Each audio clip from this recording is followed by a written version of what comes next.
Hello guys and welcome. In today's video I wanna address 7 reasons why I don't wanna play World of Warcraft Cataclysm Classic. Now I would actually quite love to play Cataclysm Classic and experience and play with the community and so on and theory craft, but I just wanna make this video to put it out there. And then maybe I will see if I'm gonna play or not.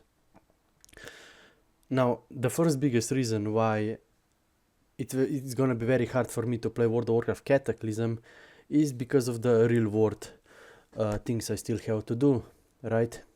Games like World of Warcraft require a lot of investment, either time investment, energy investment, or money investment, if you wanna get anywhere. I mean, this was always how MMORPG games, games who were designed around numbers, were played, But most of us just wanna, do some dungeons, interact with the community, have some fun, relax, and we all, some of us are also quite competitive. And this is probably one of the biggest problem. One of the biggest issue with World of Warcraft Cataclysm Classic is over-expensive game services. If we just look at the game services at battle.net, we can see that a single character boost costs 60 euros. In Europe, the average pay for monthly job is around 800 euros, right? And you want me to spend like so much money on a single character boost, right?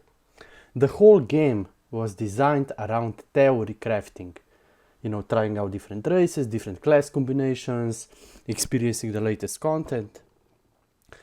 But when a single character boost costs so much, why would anybody play it? Like, a character boost shouldn't cost more than 30, even 40 dollars. But 60, that's the price of a new game. You wanna spend a price of a new game for a single character boost? Are you guys insane? And people always say it's the player problem. No, it's the company problem, because they don't manage their game correctly. They're being too greedy. They could make much more money if a character boost would cost 30 euros, 30, 40 dollars. Then people would buy multiple of them and people will play more, which means more subscription time. Even if you're a businessman, that doesn't make any sense, right? So now my only choice is that I level up every single character from 0 to 85, which will take me months, or I spend $60. No, I'm already spending $15, 15 euros, almost 20 euros for a subscription. I'm not paying so much money for this. There is no way, right? And this is just the first issue. Okay, let's go on the next one. Okay, here I have the list. Now the second issue is, let's talk about the release time of World of Warcraft Classic. It is always us, the EU players, who get shafted the most. So it's almost like sometimes they are forgetting that EU is the biggest region. So why are servers always opening up on midnight? Right? Because it's always for North America, guys, When the servers will open, it will be like 3-4 p.m. at North America, but it will be midnight in EU. So again, EU, anybody that has a morning job can't really play this game. It doesn't make any sense, because EU is literally the biggest region. Why we EU players always have to get shafted on every corner? Like, it's so unfair. Because anybody that has real life and anybody that also wanna be a competitive, do anything fun. This is the most fun. When the servers opens, is the most fun. You have competition, you have so many players doing all these different things. Right? This is fun. This is the whole promise of massive multiplayer online games. But no, EU region, the biggest region, always has to get shafted, right? Yeah, like, Jesus Christ, man. Okay. Let's move to the third reason. Now, the third reason is it has to deal with the community itself. In fact, how they treated Trackful, right? I have to, you know, light a cigarette for that one, right? I know Rackful, you know, there are some stories how, you know, he played some other accounts and boosted, but they literally IP banned him, right? And for Rackful, World of Warcraft was life, it was everything he loved. And how they treat some of the community members over the years, right? Or how Battle.net forums are managed, that EU players can't even comment there, right? If you go to this was always a huge issue of Battle.net forums, right? There are actually EU players couldn't even comment on those forums for years. I'm not sure if that's still a thing, but beside that, like how they treated Rackful. They didn't have to, but they IP banned him. They IP banned him, and he had so much love, so many memories. Like you can go watch Rackful videos. This really spined him into depression, and that's probably one of the biggest reasons why he took his own life. Is this really how are we treating fellow community members, right? And this is one of the biggest duality of this game. The game itself, the community is amazing, but how the game is managed, the company, the greed, it just makes me not support them. It's just how it is. Like, Jesus Christ, man. I would actually love to play World of Warcraft Cataclysm if I would have my life in order more, you know, if I wouldn't, you know, had health issues and I need to worry about job and so on, but, like, man. Okay, let's move on to the fourth one. I really hope that Blizzard actually learned something from Season of Discovery, is that they're gonna address bot issue, because bots destroy everything we do. All the time investment, all the energy investment we put into this game gets destroyed by bots. All the economy is getting destroyed by bots. And I really hope Blizzard is gonna address this. Right now it's the best time to actually put down a hard fit, you know, to make some base rules and deal with this problem. There are so many problems this game has, this community has. The game itself is great, but there's so many problems, right? Bots, unbalanced factions that totally destroy word interaction. Okay, we have heirlooms that destroy low-level PvP. We have token, again, that are just a way for these bots to, you know... What's the point? What's the point of token being in the game? You can pay 10 euros and get 4,000 gold. Then what's the point of playing this game? Isn't the whole point of economy that it's like player time investment and then you get something in return? But when you can just, you know, put $10 and buy a token, what's the point, right?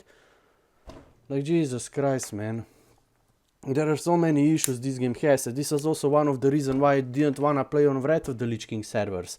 Because those servers already have such a broken economy, and if you're starting now, you're gonna be so behind that it's insane, you will never recover. Right? That's why people wanna play on the new server, so everything resets. You know, you're not playing from behind, no matter what you do. Right? Even though you're always gonna play behind, because you're competing against countless of bots, tokens that totally destroy the economy and the fabric of the society, fabric of the whole ecosystem, you see. And then we also have unbalanced factions, right? Because Blizzard didn't implement faction limiters, like 60, you know, 50 to 60% that you couldn't make a faction anymore. So servers don't get unbalanced. You know, they should do that years ago. Right? Because games like World of Warcraft are designed around war of races. They are designed around PvP and social interaction. That's the whole promise. I mean, it's called World of Warcraft, War of Races. Warhammer Online. This is the whole promise, never-ending battle of different races and team working and competition. That's how these MMORPG games are designed, and theory crafting. But we are starting to lose all of that because the games are simply mismanaged. And because we have this corporate greed and capitalism and AI, bots, pretty much. They destroy everything we love. Even though most of us didn't realize that yet. But AI and capitalism is gonna destroy everything we love. And that has been already happening in the last 10 years. And most of us didn't really realize it yet. That's why only those guys who use AI bots, promotional accounts on social media can make anything out of this platform these days. You know, or if you go on Twitch, it's the same story. Only those guys who get handpicked for prolix, not played for it, not earned, but handpicked. You know, no wonder sports and esports are dying, right? Oh man. Sorry guys, I just had to put out a bit, you know? I had to put out a bit. Like,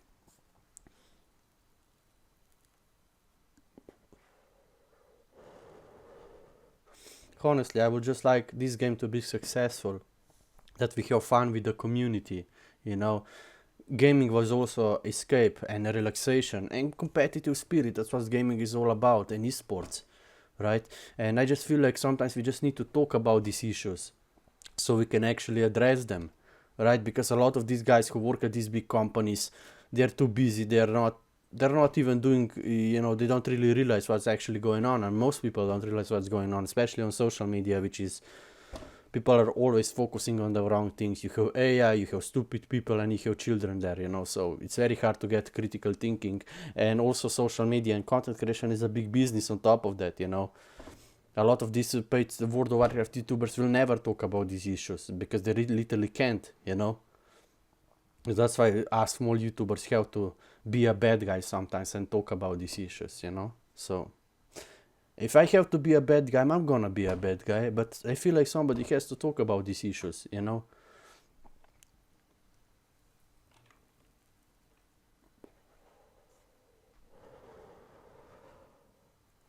So let me know what you guys think about this, and see you in the next one. Peace. And I hope you enjoyed the World of Warcraft Cataclysm, you know, don't take me too seriously. Just enjoy it while you can. That's life. Just enjoy it while you can, you know. And be smart, you know, don't be stupid, be smart. Some of us just live in the edge of light and chaos, in the light of darkness. But sometimes you have to be darkness to, you know, be light and appreciate light. And you have to take other people darkness. And, you know, so yeah. At the end of the day, it's just capitalism. But the problem with capitalism society is that 90% of people who are investing their time and energy into it will get nothing in return. And when they start to wake up, they will realize it's not worth it anymore. That's been true for social media, you know, content creation, gaming, esports. It's only 10-15% of guys who are usually cheating in some way that can make anything out of these platforms anymore, you know. Especially we small YouTubers, we get nothing. Because we are competing against countless of guys who started to use bots on social media like promotional accounts, you know, so we'll see what happens. But I feel like capitalism and AI is gonna destroy everything in law if you're not gonna start talk about this. And even if you are just businessman, you have to realize that how this is actually destroying your ecosystem, because in capitalism society only 10% of guys on the top can make anything out of it, and 90% of us are just wasting energy because this is how it's designed, you know. And it's really sad. There is no real passion anymore, no real love, you know. It's kind of hurt. It really hurts me, you know.